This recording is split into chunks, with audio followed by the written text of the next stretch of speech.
जवाई छूटा और एक खामोशी पीछे छूट गई। लेकिन एक सवाल हमारे साथ चल पड़ा। क्या हर किला किसी अधूरी कहानी को बचाने के लिए बना था? एक माँ की पुकार, रन, रन। एक राजा की दीवार, कहाँ गया? तू उधर गया, कहाँ चला गया था? और एक ऐसी कुर्बानी जिसके निशान आज भी मिटे नहीं। वो कहानी जो बलिदान की मिट्टी से लिखी गई थी। हम सिर्फ किला देखने नहीं आए थे, हम ग्रंथ को वो मिट्टी दिखाना चाहते थे जहां महाराणा प्रताप ने पहली सांस ली थी। कुंभलगढ़ एक पहाड़ नहीं, एक पर्दा है जिसके पीछे छुपी है त्याग, युद्ध और एक माँ की सबसे बड़ी परीक्षा। यहाँ हवाओं में कहानियां बहती हैं, कुछ अधूरी, कुछ खोई हुई और कुछ जो सिर्फ इंतजार कर रही हैं सुने जाने का।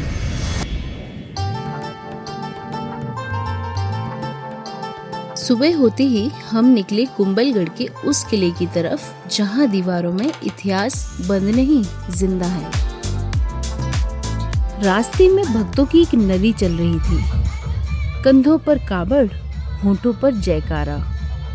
और फिर सामने आया वो चौराहा जहां इतिहास खड़ा था। महाराणा और उनके चारों ओर आज की पीढ़ी, जिनके हाथों में था भगवा।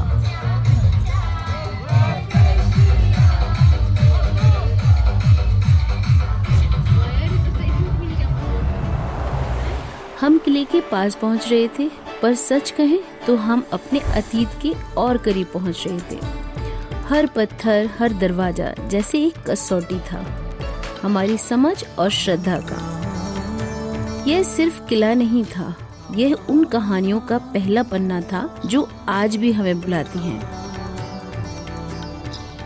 पर्यटक यहाँ आते हैं तस्वीरों के लिए, लेकिन ठहरते हैं उस एहसास के लिए जो इस दीवार के भीतर की हवा में है।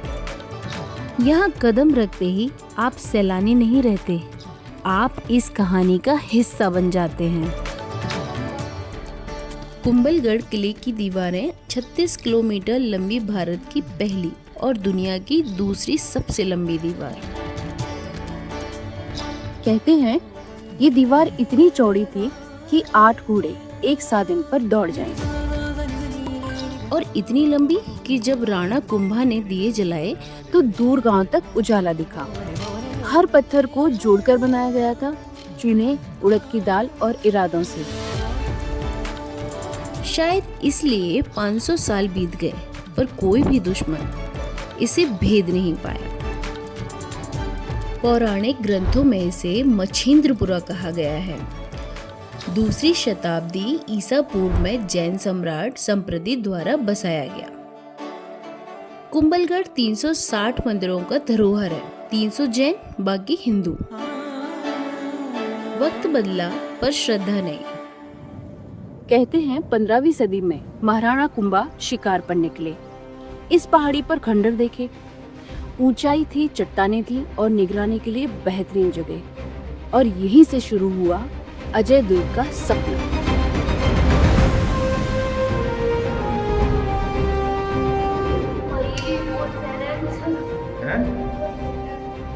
महाराणा कुंभा एक ऐसे शासक जो सिर्फ तलवार के ही नहीं, कला, संगीत और वास्तु के भी संरक्षक थे। 32 किले बनवाए, लेकिन कुंभलगढ़ उनका सपना था।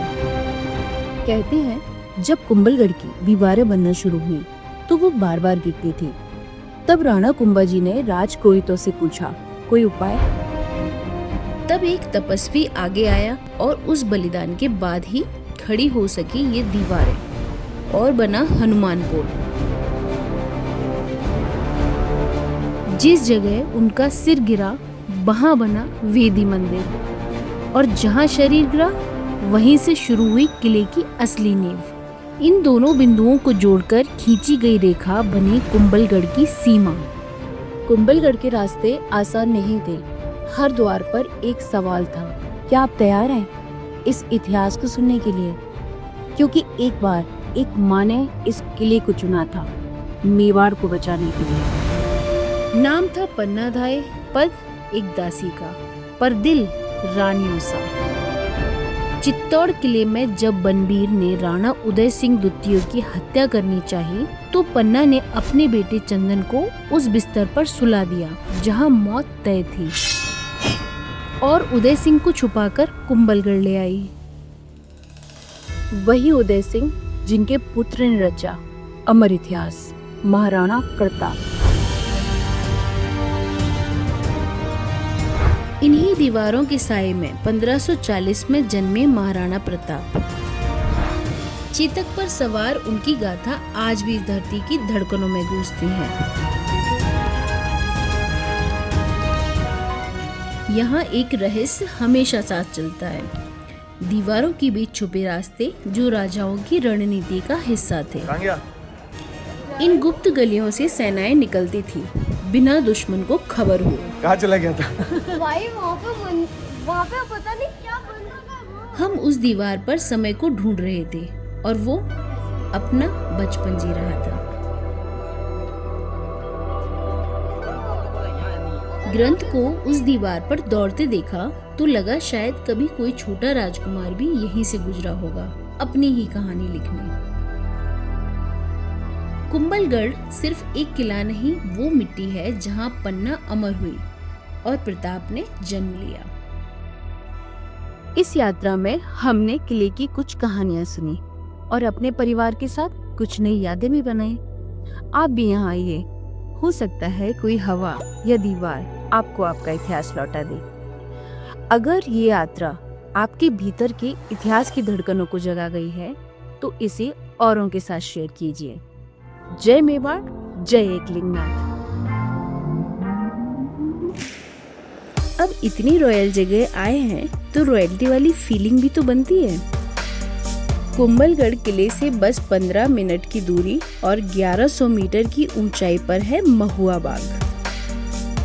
हर विला, लकड़ी की छत, राजस्थानी फर्नीचर और रॉयल्टी का एहसास, पर साथ ही मॉडर्न सुविधा भी। और इसकी सबसे खास चीज ये खिड़की, जहाँ नज़ारे नहीं यादें बनती हैं। अगर सूरज की रोशनी में भी आप सुकून ढूंढ रहे हैं तो ये स्विमिंग पूल ही काफी है। नीला पारदर्शी पानी, पीछे पहाड़ियों की पंक्ति और एक एहसास जो बस ठहर जाने को कहता है। यहाँ सिर्फ कमरे नहीं, हर मोड़ पर एक कहानी है। कभी साड़ियों की रंगत से तो कभी मिट्टी के बर्तनों में। हर चीज में है एक लोक कला की झलक। बच्चों के लिए झूले, स्लाइडर और आजादी की खिलखिलाहट पूरे बाग को जिंदा कर देती है। कभी कभी एक जगह आपको सिर्फ सैर नहीं कराती बल्कि आपको महसूस कराना सिखाती है। पापा ये कितना क्यूट है। अगर आपने भी कभी महुआ बाग जैसी जगह महसूस की है तो हमें कमेंट्स में जरूर बताइए, और अगर नहीं तो शायद अब वो वक्त आ गया है